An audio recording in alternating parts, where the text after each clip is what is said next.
दोस्तों 1935 में एक एयरलाइन 35,000 फीट एल्टीट्यूड पर उड़ान भर रहा था। 4 घंटे ट्रैवल करने के बाद वो प्लेन के साथ एक ऐसी घटना घटी जिसे सुनकर आपके रोंगटे खड़े हो जाएंगे। उस एरोप्लेन में 1500 पैसेंजर, 2 पायलट और 4 क्रू मेंबर थे। 4 घंटे आसमान में ट्रैवल करने के बाद वो प्लेन एक ऐसी दुनिया में चला गया जहां पर कोई ग्रेविटी नहीं थी। वो प्लेन आसमान में उड़ता हुआ जा रहा था जैसे कि कोई उसे धक्का दे रहा हो। फ्यूल खत्म होने के बाद भी वो प्लेन अपने आप उड़ान भर रहा था। कंट्रोल रूम से संपर्क टूट जाने के बाद वो प्लेन का कोई पता नहीं चला कि आखिर वो प्लेन गया तो गया कहाँ। कंट्रोल रूम के अनुसार वो प्लेन का कंपास काम करना बंद हो चुका था, इसलिए वो प्लेन से कोई संपर्क नहीं हो पा रहा था। संपर्क ना होने के कारण से वो प्लेन किसी दूसरी डायरेक्शन जाते जाते किसी दूसरी दुनिया में चला गया। किसी दूसरी दुनिया में जाने के बाद वो प्लेन का इंजन अचानक से बंद हो चुका था। फिर भी वो प्लेन आसमान में उड़ान भर रहा था। इंजन बंद हो जाने के बाद भी वो प्लेन की स्पीड इतनी ज्यादा थी कि आज तक कोई अंदाजा लगा सकता था। कहा जाता है कि ब्रह्मांड में ब्लैक होल है, लेकिन ब्लैक होल के पीछे एक व्हाइट होल भी है। अगर ब्लैक होल कोई भी ऑब्जेक्ट को अपने अंदर ले लेता है तो व्हाइट होल उसे बाहर किसी दूसरी दुनिया में भेज देता है। ठीक इसी तरह वो प्लेन के साथ भी कुछ ऐसा ही हुआ था। वो प्लेन ब्रह्मांड में जा चुका था और वो प्लेन ब्लैक होल में एंट्री कर चुका था।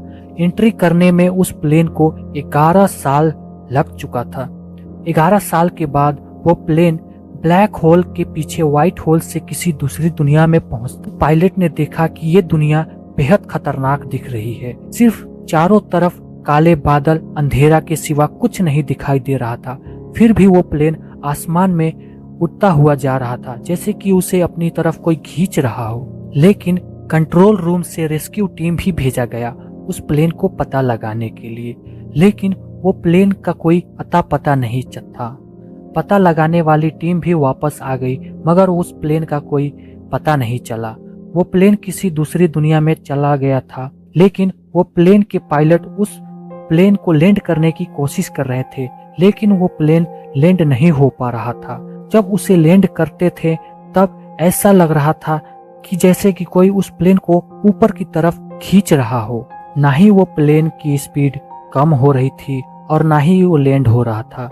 वो प्लेन 35 साल तक आसमान में उड़ता हुआ चला जा रहा था। हम सबको पता है कि ब्लैक होल में गई हुई चीज आज तक वापस नहीं आ पाया, लेकिन 35 साल बाद वो प्लेन कहीं से न कहीं से वापस आ जाती है। वापस आने के बाद उसी एयरपोर्ट में वो प्लेन लैंड करता है जिस एयरपोर्ट से वो प्लेन टेक ऑफ किया था। कंट्रोल रूम के सारी काम करने वाले कर्मचारी उस प्लेन को देखकर हैरान हो चुके थे कि ये प्लेन वापस कैसे आया। 35 साल तक ये प्लेन कहाँ था और अचानक ये कहाँ से आ गया। लैंड करने के बाद उस प्लेन के पायलट ने कंट्रोल रूम से पूछा ये कौन सा साल है, तो कंट्रोल रूम से ये जवाब आया कि ये 1970। ये सुनकर प्लेन वापस चला गया, लेकिन उस प्लेन को रोकने की बहुत कोशिश की गई थी, लेकिन वो प्लेन चला गया। वो प्लेन कभी रुका ही नहीं उस एयरपोर्ट पे। आखिर वो प्लेन क्यों चला गया? वो प्लेन का इंजन भी बंद हो चुका था, फ्यूल भी खत्म हो चुके थे, फिर भी वो प्लेन वापस कैसे चला गया? वो प्लेन में 1500 पैसेंजर, 2 पायलट्स और 4 क्रू मेंबर 35 साल तक क्या खाते पीते थे? इंजन बंद होने पर भी वो प्लेन कैसे टेक ऑफ कर गया? ब्लैक होल से वापस कैसे आया? ये क्या कोई चमत्कार था? प्लेन के पायलट 1970 साल सुनकर वापस क्यों चले गए? क्या जहां से आए थे वहीं चले गए, या फिर उन्हें कोई अपनी तरफ खींच रहा था? अगर कोई खींच रहा था तो वो कौन था?